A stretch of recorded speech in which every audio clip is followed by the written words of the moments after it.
Hello students, बेटा मी आज तुमच्यासमोर ह्याच्यासाठी आलो आहे की आत्ता तुमचा हा 25 जूनचा बॅच आहे आणि तुमचे 3 टॉपिक झालेले आहेत. पहिला that is a structure organization in animal. त्या स्ट्रक्चर ऑर्गनायझेशन इन ॲनिमलमध्ये ॲनिमल टिश्यू नावाचा सब टॉपिक आपण शिकला आहे. मूव्हमेंट अँड लोकोमोशन नावाचा टॉपिक तुम्ही शिकला आहे अँड लिव्हिंग वर्ल्ड नावाचा टॉपिक शिकला आहे. तर हे 3 टॉपिक तुमचे झालेत आणि या 3 टॉपिकवरती पहिला जो जम्बो आहे तो तुमचा जम्बोची तारीखही तुम्हाला अनाऊन्समेंटमध्ये तुमच्या आलेली असेल. ती म्हणजे दॅट इज 23 ऑगस्ट. ओके, तर मी आणखीन एक गोष्ट क्लिअर करतो. बेटा खूप असे विद्यार्थी आहेत आपल्याकडे की ज्यांचं शिक्षण हे उर्दू मीडियममध्ये झालेलं आहे. काही जण इंग्लिश मीडियममधले आहेत. तर आपल्याकडे यावर्षी ऑनलाईन लेक्चरच्या माध्यमातून बाहेरच्या राज्यातले जसं दिल्ली आहे, उत्तर प्रदेश आहे, मध्य प्रदेश आहे, बिहार आहे, गुजरात आहे, इथून बरेच स्टुडंट आपल्याकडे आलेले आहेत. आणि तिकडच्या स्टुडंटला मराठी समजत नाही फारसं जास्त, थोडंफार काही लोकांना समजतही असेल, पण they feel very comfort with the Hindi and English आणि हिंदीबद्दल ते थोडं कम्फर्ट असतात मराठीच्या कम्पॅरिझनमध्ये. म्हणून मी इथूनचं पुढचं लेक्चर जे आहे किंवा जे काही मी तुमच्याशी बोलणार आहे, तर हिंदी एक कॉमन लँग्वेज आहे की जी सगळ्यांनाच, मोस्ट ऑफ द लोकांना समजते. तर आपण हिंदीमध्ये बोलूया. हिंदीमध्ये बोललं तर जो मला मेसेज द्यायचा आहे तो सगळ्यांपर्यंत अगदी क्लियरली जाईल. तो बेटा 25 जून का ये आपका बैच है और आपके 3 टॉपिक अब तक ख़त्म हो चुके हैं. एक तो स्ट्रक्चर ऑर्गेनाइजेशन इन एनिमल का एनिमल टिश्यू खत्म हो चुका है. Second thing is that movement and locomotion नाम का टॉपिक आपको पढ़ाया गया है एंड लिविंग वर्ल्ड नाम का टॉपिक आपका हो चुका है. एंड ये जो 3 टॉपिक हुए हैं, इस 3 टॉपिक के ऊपर के इंडिविजुअल टॉपिक के एग्ज़ाम भी आपने दिए हैं. उसमें आपने बहुत अच्छा स्कोर भी किया है. आपके सारे स्कोर जो है वो हमारे पास आते रहते हैं और हम उस स्कोर को देखते भी हैं, उनका एनालिसिस भी करते हैं.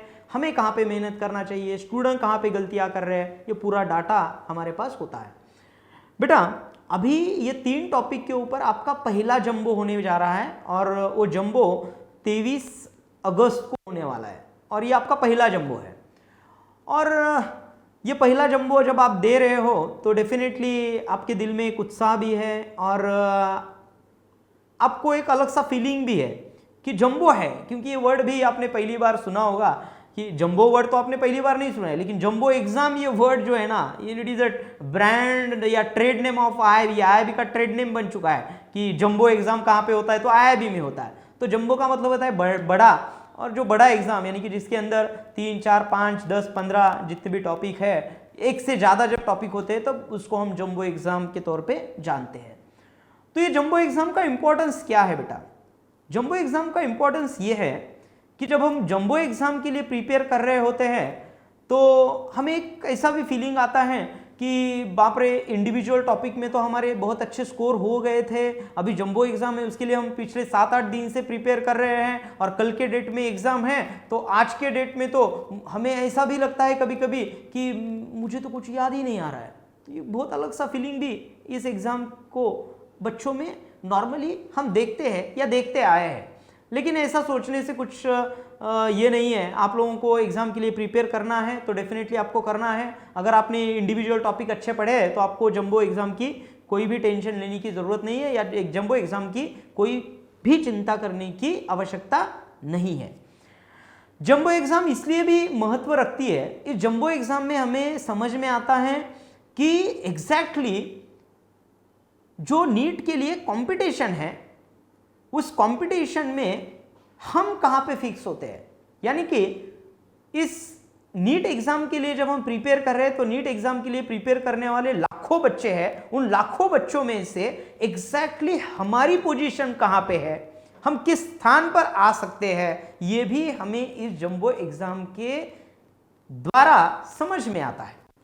Third thing is that jumbo exam इसलिए भी इंपॉर्टेंट है क्योंकि इस जंबो एग्जाम के होने के बाद जब बच्चों के मार्क्स हमारे पास आते हैं तब उस मार्क्स में जो टॉप 100 बच्चे होते हैं, कितने, जंबो एग्जाम्स होने के बाद जंबो एग्जाम में टॉप 100 करने वाले जो बच्चे होते हैं उनका हम संकल्प बैच बनाते हैं। एंड उसके बाद फिर 150 बच्चे जो होते हैं, 150 बच्चे होते हैं 100 होने के बाद, उनके लिए हम मिनी संकल्प बैच बनाते हैं। अभी फिलहाल तो लॉकडाउन चल रहा है, भले ही अनलॉक की प्रक्रिया शुरू हो चुकी है, लेकिन स्कूल एंड कॉलेजेस के लिए सरकार की तरफ से किसी भी प्रकार का अभी तक ये गाइडलाइन नहीं है कि स्कूल एंड कॉलेज खोलने के लिए सरकार से किसी भी प्रकार की अनुमति फिलहाल तो नहीं है। बेटा जैसे ही ये अनुमति मिल जाएगी, जैसे ही ये परमिशन गवर्नमेंट के द्वारा मिल जाएगा, जैसे ही गवर्नमेंट से सर्कुलर मिल जाएगा, तब ऑफलाइन जब लेक्चर शुरू हो जाएंगे तब डेफिनेटली ये संकल्प बैच एंड मिनी संकल्प बैच भी आपके करियर को संवारने में बहुत ही महत्वपूर्ण रोल प्ले करता है।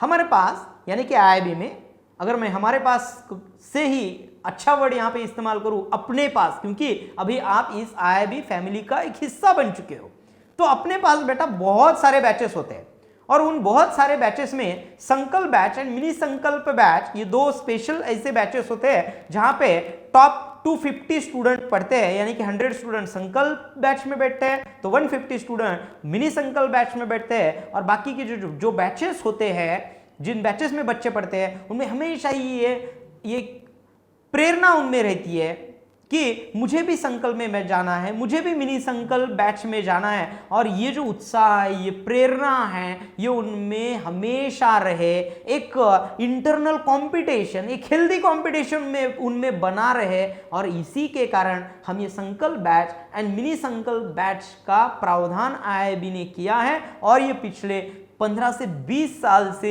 ये चलते आ रहा है। तो बिल्कुल संकल्प एंड मिनी संकल्प जो बैच है बेटा, उसके लिए आपको डेफिनेटली बच्चों के साथ compete करना चाहिए। सेकेंड थिंग इज दैट बेटा पिछले 1-2 दिन से आपको थर्ड ट्रैक मिल रहा है।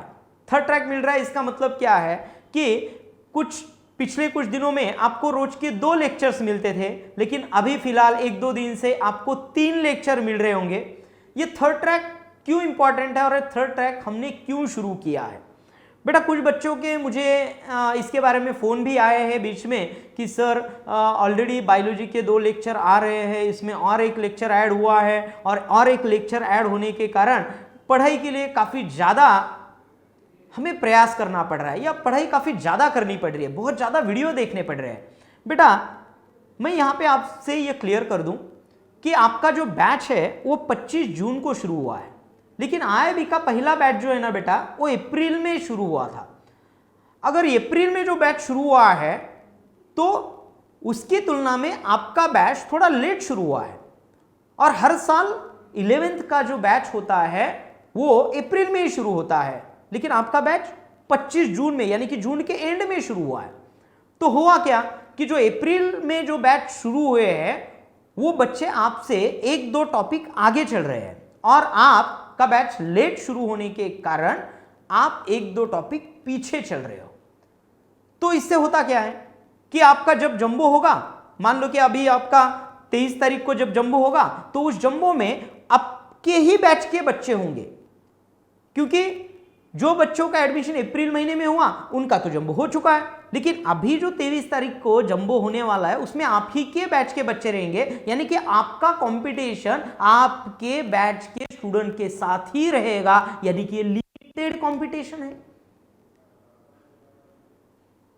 और अगर नीट एग्जाम के लिए अगर हम प्रिपेयर कर रहे हैं, अगर हमें नीट एग्जाम में टॉप करना है, अगर हमें एमबीबीएस को एडमिशन पानी है, तो बेटा हमारा लिमिटेड कंपटीशन अगर हमारा ऐसे ही होता रहेगा तो हमें एग्जैक्टली कंपटीशन लेवल क्या है, एग्जैक्टली हमारा स्थान कहां पे है महाराष्ट्र में या देश में, वो हमें समझ में नहीं आएगा। अगर ये हमें समझना है तो हमें क्या करना पड़ेगा, हमें सब बच्चों का एक ही कॉमन एग्जाम रखना पड़ेगा। और जब सब बच्चे एक ही कॉमन एग्जाम देंगे तो एक ही कॉमन एग्जाम अगर बच्चे देंगे तो वहां से समझ में आएगा कि किसका रैंक कितना है, किसका स्कोर कितना है, हम उस रैंक में कहां पे फिक्स हो रहे हैं। तो इसी कारण उस अप्रैल में जो बैच शुरू हुआ है उस बैच के सिलेबस के साथ आपका भी सिलेबस वहां तक कंप्लीट हो जाए और अप्रैल का बैच का और आपका एग्जाम एक साथ हो, यह आईआईबी का प्रयास है और वो करना आपके पढ़ाई के लिए काफी जरूरी है। और इसी के कारण आपको बहुत ज्यादा दिनों तक नहीं, मैं आपको प्रॉमिस कर रहा हूं, बहुत ज्यादा दिनों तक नहीं, बस एक आधा टॉपिक होने तक, यानी कि अगले 7-8 दिन तक ही आपको ये थर्ड ट्रैक मिलेगा और आपको ये करना ही होगा। इसके अलावा हमारे पास कोई चारा नहीं है। अगर ऐसा नहीं करते हैं तो बेटा हमारा सिलेबस पीछे रह जाएगा। अगर सिलेबस पीछे रह जाएगा तो हम कब इस कंपटीशन से बाहर चले गए ये भी हमें पता नहीं चलेगा। तो मैं आपसे दरख्वास्त करता हूं, मैं आपसे विनती भी करता हूं, बेटा मैं आपके ऊपर क्या गुजर रही है, आप कितना मेहनत कर रहे हो, वो सब चीजें मैं समझता हूं, आईआईबी सब समझती है, लेकिन फिर भी बेटा हमें मेहनत तो करनी ही पड़ेगी। इसके सिवा हमारे पास कोई भी ऑप्शन नहीं बचता है। तो अगले 7-8 दिन तक आपको ये माइंड में रख के चलना है कि हमें 3 ट्रैक में वीडियोस देखने हैं। सेकेंड थिंग इज दैट, बेटा मैं 2 बार सेकेंड थिंग ही बोल रहा हूं, थर्ड थिंग हो सकता है, फोर्थ थिंग आप समझ सकते हो। बेटा अभी जो जंबो एग्जाम होगा, जंबो एग्जाम में जैसे मैंने अभी कहा संकल्प मिनी संकल्प बैच रहता है, तो बच्चों में एक हेल्दी कंपटीशन बना रहता है, उनमें एक प्रेरणा बनी रहती है, हमेशा उत्साह बना रहता है और वो एक दूसरे के साथ कंपीट करते करते पढ़ाई करते हैं। तो उससे क्या होता है, पढ़ाई करने में मजा भी आता है एंड दैट हमें यह भी पता चलता है कि हमारा लेवल क्या है और हमें कितनी खुद में इंप्रूवमेंट करनी है, यह भी समझ में आता है। तो इसी को ध्यान में रखते हुए आईआईबी ने और एक डिसाइड किया है कि जैसे हम ऑफलाइन में बच्चों को हर जंबो एग्जाम होने के बाद प्राइज डिक्लेयर करते थे और प्राइज डिस्ट्रीब्यूट करते थे, उस तरह से हम ऑनलाइन में भी बच्चों के साथ यानी कि प्राइज डिस्ट्रीब्यूशन करेंगे, प्राइज के बारे में भी उनसे बात करेंगे। बेटा जंबो एग्जाम देने के बाद जब रिजल्ट आ जाते हैं, उस रिजल्ट में से first, second and third rank लाने वाले जो बच्चे हैं उनके लिए कुछ प्राइज होते हैं। सेकेंड थिंग है, इतना ही नहीं, इसके आगे भी फोर्थ एंड फिफ्थ जो नंबर आते हैं उनको प्रोत्साहन के तौर पर प्राइज डिक्लेयर किए जाते हैं और प्राइज डिस्ट्रीब्यूट भी किए जाते हैं। आपके दिल में यह भी सवाल आता होगा कि सर अभी तो ऑनलाइन लेक्चर चल रहे हैं, हम तो नांदेड़ में नहीं है, हम तो दूसरे गांव में हैं, हम तो दूसरे स्टेट में रहते हैं, तो फिर हमें ये प्राइज कैसे आप डिस्ट्रीब्यूट करोगे? तो बेटा जैसे ही आपका रैंक आ जाएगा तो आईआईबी ये जो प्राइज जो है वो प्राइज क्या है ये तो बिल्कुल सस्पेंस है, क्योंकि सस्पेंस बना रहेगा तो हमें मजा भी आएगा। बिल्कुल जब हम प्राइज जब घर पे यानी कि ये भी है कि प्राइज कैसे मिलेंगे, तो बेटा ये प्राइज आपके डोर स्टेप पे आ जाएगा कुरियर के माध्यम से। आपने जो दैट एप्लीकेशन करते समय जो एड्रेस आपने उस एप्लीकेशन में लिखा हुआ है उस एड्रेस के ऊपर आपको कुरियर के माध्यम से प्राइज दिए जाएंगे और वो आपके डोर स्टेप पे आ जाएंगे। सच में मैं यहाँ पे ये भी कहूँगा जब आप प्राइस खोलोगे तो डेफिनेटली, तो मैंने बोला है कि यहाँ पे सस्पेंस रहेगा, तो ये सस्पेंस हमने इसीलिए रखा है कि ताकि जब आप प्राइस खोलेंगे तो डेफिनेटली आपको प्राइस खोलते समय भी काफ़ी मज़ा आएगा।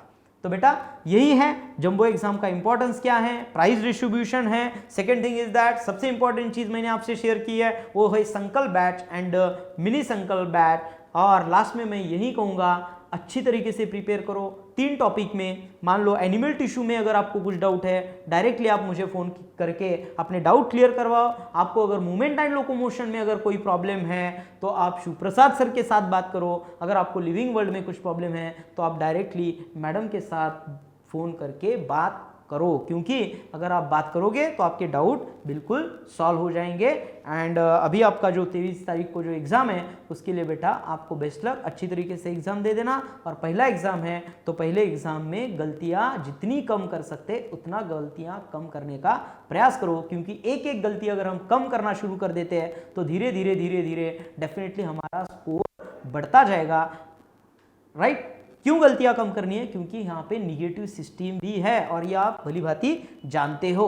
तो बेटा यहाँ पे हम रुकते हैं और आपको कोई भी डाउट हो तो हमेशा ही आप आईआईबी के साथ कनेक्टेड रहिए। जो भी फैकल्टी आपको पढ़ा रही है या फिर मैनेजमेंट के जितने भी लोगों के नंबर आपके पास है उनके साथ हमेशा ही कनेक्टेड रहिए। तो यहाँ पे हम रुकते हैं।